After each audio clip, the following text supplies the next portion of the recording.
ಇಬ್ಬರ ಮೀಟಿಂಗ್ ನಡೀತಾ ಇದೆ. ಮತ್ತೊಂದು ಕಡೆಯಲ್ಲಿ ದೆಹಲಿಯಲ್ಲಿ ಡಿಕೆಶಿ ಲ್ಯಾಂಡ್ ಆಗಿದ್ದಾರೆ. ದೆಹಲಿಗೆ ಈಗ ತಾನೇ ಜಸ್ಟ್ ಇಳಿದಿದ್ದಾರೆ ಡಿಸಿಎಂ ಡಿಕೆ ಶಿವಕುಮಾರ್. ಇನ್ನು ಕೆಲವೇ ಕ್ಷಣಗಳಲ್ಲಿ ಅವರು ಕೂಡ ರಾಹುಲ್ ಗಾಂಧಿ ಅವರನ್ನ ಭೇಟಿ ಆಗಲಿದ್ದಾರೆ. ಇದರ ಜೊತೆಗೆ ಈಗ ಸಿಎಂ ಸಿದ್ದರಾಮಯ್ಯನವರು ಏನು ಚರ್ಚೆ ಮಾಡಿದ್ರಲ್ಲ, ಸೇಮ್ ಟಾಪಿಕ್ನ ಕುರಿತಾಗಿ ಅವರು ಕೂಡ ಚರ್ಚೆ ಮಾಡ್ತಾರೆ. ಅಂದರೆ ನನಗೆ ಹಕ್ಕನ್ನ ಕೊಡಿ ಸಂಪುಟ ಪುನಾರಚನೆ ಮಾಡಲಿಕ್ಕೆ, ಪರೋಕ್ಷವಾಗಿ ಆ ಪವರ್ ಟ್ರಾನ್ಸ್ಫರ್ ಆಗಬೇಕು ಅನ್ನುವಂಥ ಬಿಗಿಪಟ್ಟನ್ನ, ಆ ಆಗ್ರಹವನ್ನ ರಾಹುಲ್ ಗಾಂಧಿ ಅವರ ಮುಂದೆ ಡಿಸಿಎಂ ಡಿಕೆ ಶಿವಕುಮಾರ್ ಮಾಡಲಿದ್ದಾರೆ. ಸೊ ಒಪ್ಪಂದ ಆಗಿತ್ತೋ ಇಲ್ವೋ ಕೆಲವೊಂದಷ್ಟು ಜನರಿಗಷ್ಟೇ ಗೊತ್ತು. ಕಾಂಗ್ರೆಸ್ನ ಟಾಪ್ ಲೆವೆಲ್ ಲೀಡರ್ಸ್ಗಳಿಗೆ, ಹೈಕಮಾಂಡ್ನ ಟಾಪ್ ಲೀಡರ್ಗಳಿಗೆ ಮಾತ್ರನೇ ಗೊತ್ತು. 3-4 ಜನಕ್ಕೆ ಬಿಟ್ಟರೆ ಇನ್ಯಾರಿಗೂ ಕೂಡ ಗೊತ್ತಿಲ್ಲ. ಆದರೆ ಆ ಒಪ್ಪಂದದ ಪ್ರಕಾರ ಅಕಸ್ಮಾತ್ ಆಗಿದೆ ಅಂತಾದರೆ, ಆ ಒಪ್ಪಂದದ ಪ್ರಕಾರ ಇವೇನು ನನಗೆ ಭರವಸೆಯನ್ನು ಕೊಟ್ಟಿದ್ರಿ 2.5 ವರ್ಷಗಳ ಹಿಂದೆ, ಆ ಒಂದು ಭರವಸೆಯನ್ನು ಈಗ ಈಡೇರಿಸ್ಕೊಡಿ. ನನಗೆ ನಾನು ಶ್ರಮಿಸಿದ್ದೇನೆ, ಶ್ರಮಪಟ್ಟು ಕಷ್ಟಪಟ್ಟು ಎಲ್ಲವನ್ನೂ ಕೂಡ ಎಲ್ಲ ಒಂದು ರಿಸೋರ್ಸಸ್ಗಳನ್ನ ಸಂಗ್ರಹ ಮಾಡಿ ಒಕ್ಕಣೆ ಮಾಡಿ ಪಕ್ಷವನ್ನು ಅಧಿಕಾರಕ್ಕೆ ತಂದಿದ್ದೀನಿ. ನನಗೆ ಆ ಒಂದು ಪಟ್ಟವನ್ನು ದಕ್ಕಿಸ್ಕೊಡಿ ಅನ್ನುವಂಥ ಆಗ್ರಹವನ್ನು ಹೈಕಮಾಂಡ್ ನಾಯಕರ ಮುಂದೆ, ಅದರಲ್ಲೂ ಕೂಡ ರಾಹುಲ್ ಗಾಂಧಿ ಅವರ ಮುಂದೆ ಅವರು ಮಾಡಲಿದ್ದಾರೆ. ಮತ್ತೊಮ್ಮೆ ಡೀಟೇಲ್ಸ್ ಅನ್ನು ಕೊಡಲಿಕ್ಕೆ ನಮ್ಮ ಪ್ರತಿನಿಧಿ ಚಂದ್ರಮೋಹನ್ ಈಗ ಲೈವ್ನಲ್ಲಿ.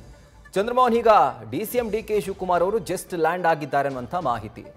ಈಗ ಲ್ಯಾಂಡ್ ಆದಂತಹ ಸಂದರ್ಭದಲ್ಲಿ ಒಂದು ಕಡೆ ಸಿಎಂ ಮೀಟಿಂಗ್ ನಡೀತಾ ಇದೆ ರಾಹುಲ್ ಗಾಂಧಿ ಅವರೊಟ್ಟಿಗೆ, ಮತ್ತೊಂದು ಕಡೆಯಲ್ಲಿ ಇವರಿಗೆ ಟೆನ್ಷನ್. ಸೊ ಈ ಟೆನ್ಷನ್ ಮಧ್ಯೆ ರಾಹುಲ್ ಗಾಂಧಿ ಅವ್ರನ್ನ ಕನ್ವಿನ್ಸ್ ಮಾಡೋದಾದ್ರೂ ಹೆಂಗೆ ಅಂತ ಡಿಸಿಎಂ ಡಿಕೆ ಶಿವಕುಮಾರ್ ಆ ಒಂದು ಪದವಿಯನ್ನು ನನಗೆ ಕೊಡಿ, ಆ ಪಟ್ಟ ಏನು ಒಪ್ಪಂದ ಆಗಿತ್ತು ಆ ಪಟ್ಟವನ್ನು ನನಗೆ ದಕ್ಕಿಸ್ಕೊಡಿ ಅಂತ ಹೇಳಿ ರಾಹುಲ್ ಗಾಂಧಿ ಅವರು ಒಪ್ಕೊಳ್ಳುವಂತಹ ಚಾನ್ಸಸ್ ಇದೆಯಾ ಅಂತ. ರಾಹುಲ್, ಈಗ ಮುಖ್ಯವಾಗಿ ಕಾಂಗ್ರೆಸ್ನ ಹೈಕಮಾಂಡ್ನ ತೀರ್ಮಾನ ಏನು ಅನ್ನೋದು ಈಗ ಇವತ್ತೇ ಗೊತ್ತಾಗೋದಿಲ್ಲ. ಇನ್ನೂ 1 ವಾರಗಳ ಕಾಲಾವಕಾಶ ಬೇಕಾಗ್ಬೋದು. ಆದರೆ ಕಾಂಗ್ರೆಸ್ ಹೈಕಮಾಂಡ್ನಲ್ಲಿ ಈಗ ಸೋನಿಯಾ ಗಾಂಧಿ ಮತ್ತು ಪ್ರಿಯಾಂಕಾ ಗಾಂಧಿ ಅವರು ಡಿಸಿಎಂ ಡಿಕೆ ಶಿವಕುಮಾರ್ ಅವ್ರನ್ನ ಪರವಾಗಿದ್ದಾರೆ ಮತ್ತು ಅವರು ಸಿಎಂ ಆಗಿದ್ರು ಕೂಡ ಉತ್ತಮ, ಅವರು ಕೂಡ ಭವಿಷ್ಯದ ನಾಯಕ ಅನ್ನುವ ಒಲವನ್ನು ತೋರ್ತಾ ಇದ್ದಾರೆ. ಆದರೆ ರಾಹುಲ್ ಗಾಂಧಿ ಅವರು ಮಾತ್ರ ಸಂಪೂರ್ಣವಾಗಿ ಸಿಎಂ ಸಿದ್ದರಾಮಯ್ಯನವರ ಬೆನ್ನಿಗೆ ನಿಂತಿದ್ದಾರೆ. ಹೀಗಾಗಿ ಈಗ ನೆಹರು ಮತ್ತು ಗಾಂಧಿ ಪರಿವಾರದಲ್ಲೂ ಕೂಡ ಯಾವರಿಗೆ ನಾಯಕತ್ವವನ್ನು ನೀಡಬೇಕು ಅನ್ನೋದ್ರ ಬಗ್ಗೆ ಒಂದು ಸ್ಪಷ್ಟವಾದಂತಹ ಒಮ್ಮತಾಭಿಪ್ರಾಯ ಇಲ್ಲ. ಅಲ್ಲೂ ಕೂಡ ಭಿನ್ನಾಭಿಪ್ರಾಯ ಇದೆ ಕುಟುಂಬದಲ್ಲೇ. ತಾಯಿ ಮತ್ತು ಮಗಳು ಡಿಸಿಎಂ ಡಿಕೆ ಶಿವಕುಮಾರ್ ಅವರನ್ನ ಬೆಂಬಲಿಸಿದರೆ ರಾಹುಲ್ ಗಾಂಧಿ ಅವರು ಮಾತ್ರ ಸಿಎಂ ಸಿದ್ದರಾಮಯ್ಯನವರನ್ನ ಬೆಂಬಲಿಸ್ತಾ ಇದ್ದಾರೆ. ಹೀಗಾಗಿ ಈಗ ಮೂವರು ಕೂಡ ಒಮ್ಮತದ ತೀರ್ಮಾನವನ್ನು ತೆಗೆದುಕೊಳ್ಬೇಕಾಗುತ್ತೆ. ಹೀಗಾಗಿ ಇದಕ್ಕೆ ಸ್ವಲ್ಪ ಕಾಲಾವಕಾಶ ಕೂಡ ಬೇಕಾಗ್ಬೋದು. ಈಗ ಡಿಸಿಎಂ ಡಿಕೆ ಶಿವಕುಮಾರ್ ಅವರು ಕೂಡ ಸಿಎಂ ಗಾದಿಗಾಗಿ ಹಿಂದೆನೂ ಕೂಡ ಹಕ್ಕನ್ನು ಮಂಡಿಸಿದ್ರು, ತಮಗೇನೆ ಸಿಎಂ ಹುದ್ದೆಯನ್ನು ನೀಡಬೇಕು, ಕೆಪಿಸಿಸಿ ಅಧ್ಯಕ್ಷನಾಗಿ ಪಕ್ಷವನ್ನು ರಾಜ್ಯದಲ್ಲಿ ಅಧಿಕಾರಕ್ಕೆ ತಂದಿದ್ದೇನೆ, ಕೆಪಿಸಿಸಿ ಅಧ್ಯಕ್ಷರಾದಂಥವರು ರಾಜ್ಯದಲ್ಲಿ ಮುಖ್ಯಮಂತ್ರಿ ಗಾದಿಗೆ ಇರತಕ್ಕಂಥ ಸಂಪ್ರದಾಯ ಇದೆ, ಹಾಗಾಗಿ ಕಾಂಗ್ರೆಸ್ ಹೈಕಮಾಂಡ್ ನನಗೆ ಬೆಂಬಲವನ್ನು ಕೊಡಬೇಕು ಅಂತೇಳಿ ಕಾಂಗ್ರೆಸ್ನ ಹೈಕಮಾಂಡ್ನ ಮುಂದೆ ಬೇಡಿಕೆಯನ್ನು ಮತ್ತು ತಮ್ಮ ಹಕ್ಕನ್ನು ಕೂಡ ಮಂಡಿಸಿದ್ದಾರೆ. ಜೊತೆಗೆ ಈ ಹಿಂದೆ ಕೆಲವೊಂದು ಸಂದರ್ಭಗಳಲ್ಲಿ ರಾಜ್ಯದಲ್ಲಿ MLAಗಳ ಬೆಂಬಲ ಇಲ್ಲದೆ ಇದ್ರೂ ಕೂಡ ಕೆಲವು ನಾಯಕರುಗಳು ಸಿಎಂ ಹುದ್ದೆಗೇರಿದ್ದಾರೆ. ಉದಾಹರಣೆಗೆ ಗುಂಡೂರಾವ್ ಅವರು ಕೂಡ ಕಾಂಗ್ರೆಸ್ ಹೈಕಮಾಂಡ್ ಆಯ್ಕೆಯ ಕಾರಣದಿಂದಾಗಿ ಸಿಎಂ ಹುದ್ದೆಗೇರಿದ್ರು. ಅದೇ ರೀತಿಯಲ್ಲಿ ಬಂಗಾರಪ್ಪ ಮತ್ತು ವೀರಪ್ಪ ಮೊಯ್ಲಿ ಕೂಡ ಕಾಂಗ್ರೆಸ್ ಹೈಕಮಾಂಡ್ನ ಆಯ್ಕೆಯ ಕಾರಣದಿಂದಾಗಿ ನೇರವಾಗಿ ಸಿಎಂ ಹುದ್ದೆಗೇರಿದ್ರು. ಆಗ ಅವ್ರಿಗೆಲ್ಲರಿಗೂ ಕೂಡ ರಾಜ್ಯದಲ್ಲಿ ಆಯ್ಕೆಯಾಗಿದ್ದಂಥ ಎಲ್ಲ ಕಾಂಗ್ರೆಸ್ MLAಗಳ ಸಂಪೂರ್ಣ ಬೆಂಬಲ ಇರಲಿಲ್ಲ.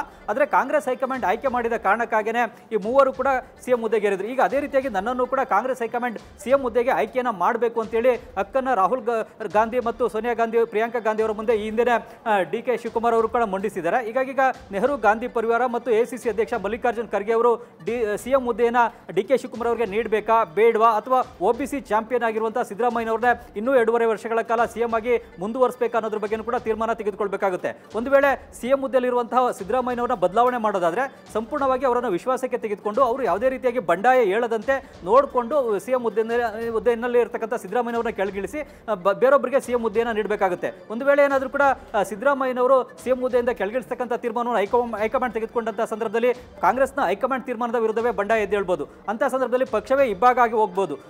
ಅದು ಕಾಂಗ್ರೆಸ್ ಹೈಕಮಾಂಡ್ಗೂ ಕೂಡ ತೀವ್ರವಾದಂಥ ಮುಖಭಂಗವನ್ನು ಉಂಟು ಮಾಡುತ್ತೆ, ಹಿನ್ನಡೆಯನ್ನು ಉಂಟು ಮಾಡುತ್ತೆ. ಹಿಂದೆ ರಾಜಸ್ಥಾನದಲ್ಲಿ ನೆಹರು ಗಾಂಧಿ ಪರಿವಾರದ ಆಪ್ತರಾದಂಥ ಅಶೋಕ್ ಗೆಹ್ಲೋಟ್ ಅವರು ಸಿಎಂ ಆಗಿದ್ದಂಥ ಸಂದರ್ಭದಲ್ಲಿ ಅಲ್ಲೂ ಕೂಡ ಸಿಎಂ ಬದಲಾವಣೆಗೆ ಮಲ್ಲಿಕಾರ್ಜುನ್ ಖರ್ಗೆ ಅವರೇ ವೀಕ್ಷಕರಾಗಿ ಹೋಗಿದ್ರು. ಅಲ್ಲಿ ಕಾಂಗ್ರೆಸ್ ಶಾಸಕಾಂಗ ಪಕ್ಷದ ಸಭೆ ಕರೆದಂತಹ ಸಂದರ್ಭದಲ್ಲಿ ಅಶೋಕ್ ಗೆಹ್ಲೋಟ್ ಅವರು ಎಲ್ಲ MLAಗಳು ಕೂಡ ಯಾರು ಕೂಡ ಶಾಸಕಾಂಗ ಪಕ್ಷದ ಸಭೆಗೆ ಹೋಗಬೇಡಿ ಅಂತೇಳಿ ಸೂಚನೆ ಕೊಟ್ಟರು. ಯಾವುದೇ ಒಬ್ಬ MLA ಕೂಡ ಶಾಸಕಾಂಗ ಪಕ್ಷದ ಸಭೆಗೆ ಹೋಗಲಿಲ್ಲ. ಮಲ್ಲಿಕಾರ್ಜುನ್ ಖರ್ಗೆ ಅವರಿಗೆ ಶಾಸಕಾಂಗ ಪಕ್ಷದ ಸಭೆಯನ್ನು ನಡೆಸಲಿಕ್ಕೆ ಆಗದಂಥ ಪರಿಸ್ಥಿತಿ ರಾಜಸ್ಥಾನದ ಜೈಪುರದಲ್ಲಿ ನಿರ್ಮಾಣ ಆಗಿತ್ತು. ಅದು ಕಾಂಗ್ರೆಸ್ ಹೈಕಮಾಂಡ್ಗೆ ಹಿನ್ನಡೆಯನ್ನು ಉಂಟು ಮಾಡಿತ್ತು, ಮುಖಭಂಗವನ್ನು ಕೂಡ ಉಂಟು ಮಾಡಿತ್ತು. ಆ ರೀತಿಯಾದಂಥ ಮುಖಭಂಗ ಹಿನ್ನಡೆ ಕಾಂಗ್ರೆಸ್ ಹೈಕಮಾಂಡ್ಗೆ ಆಗದಂತೆ ಕೂಡ ನೋಡ್ಕೊಳ್ಬೇಕಾಗುತ್ತೆ. ಒಂದು ವೇಳೆ ಬದಲಾವಣೆ ಮಾಡೋದಾದ್ರೂ ಕೂಡ ಸಿದ್ದರಾಮಯ್ಯನವರ ಅಧಿಕಾರವನ್ನು ಸುಸೂತ್ರವಾಗಿ ಮತ್ತೊಬ್ಬ ನಾಯಕನಿಗೆ ಅಥವಾ ಡಿಸಿಎಂ ಡಿಕೆ ಶಿವಕುಮಾರ್ಗೆ ಹಸ್ತಾಂತರ ಮಾಡುವಂಥ ನಿಟ್ಟಿನಲ್ಲೂ ಕೂಡ ಈಗ ನೋಡ್ಕೊಳ್ಬೇಕಾಗುತ್ತೆ.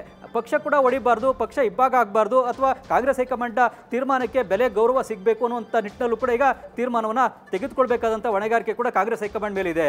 Rahul. Right Chandramohan. News first ನಿರ್ಭೀತಿಯಿಂದ ನಿಮ್ಮ ಪರವಾಗಿ.